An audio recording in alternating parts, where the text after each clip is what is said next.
নানান উপকারী একটা ফল। আমরা এটার স্বাদটা নিয়ে দেখি কেমন হয়।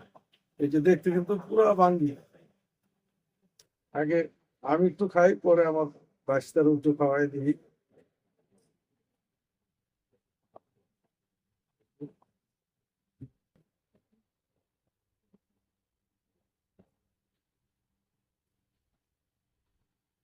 এমনিও তো অনেক ঠান্ডা হয়ে রয়েছে, ফলটা অনেক ঠান্ডা ছিল।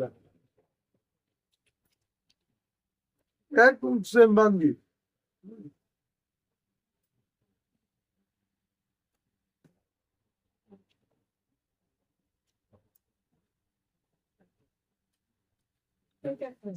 যাদের কোষ্ঠীকাঠিন্য আছে তাদের জন্য এটা বিরাট উপকারী একটা ফল। সাম্মাম মানে বাঙ্গি। তো আঙ্কেল,